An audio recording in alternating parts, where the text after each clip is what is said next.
بكم في جمعية أمي. جمعية أمي اليوم فتحت الأبواب ديالها في إطار واحد 3 سنوات، واحد المشروع اللي كتشرف عليه الوزارة الوصية، وزارة التضامن والأسرة، مع عدد من الشركاء والذي على أبرزهم التعاون الوطني. إذن هاد المؤسستين مع الجمعية قرروا أنهم يديروا مشروع ديال الوساطة الأسرية.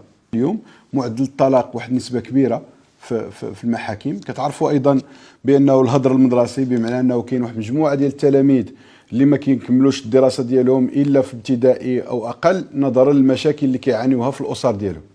اذا كنتكلموا ملي كنقولوا الهدر المدرسي كنتكلموا على معدل الجريمه ايضا لدى القاصرين ولدى الاحداث، وبالتالي كنتكلموا على واحد الوضع خطير اللي كتعاني منه الاسره، واللي كتحاول. طبعا اليوم كتسمعوا جميعا المشروع الورش الكبير اللي هو الورش ديال تعديل مدونه الاسره، من اجل تطويرها، تجويدها، طبعا ايجاد واحد الامور اللي ممكن تحل مجموعه ديال المشاكل اللي كتواجهها الاسره بالاساس. هذه الوساطه الاسريه مهمه جدا، لان تخفف على العائلات وبالاخص المعوزات الالتجاء للقضاء والمحاكم.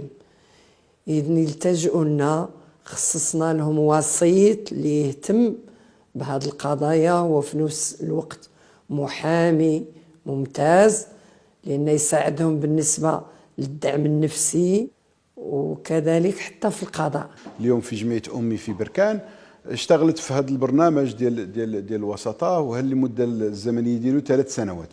أهداف ديال المشروع هو فتح ورش مهم جدا، اللي هو هذا الورش ديال مواجهة المشاكل الأسرية اللي كتكون في الأسرة، واللي ربما المؤشر اللي كنشوفوه هو طالع اليوم هو مؤشر عدد الطلاق، وهذا مؤشر خطير. اليوم قدرنا انه بمجهود ديال الجمعيه ومجهود ديال الشركاء اننا نحاولوا نفتحوا اولا قناه رسميه تشتغل على مدار الاسبوع للاستماع الى المشاكل ديال هاد المطالبين للوساطه، مشاكلهم مع ازواجهم مثلا.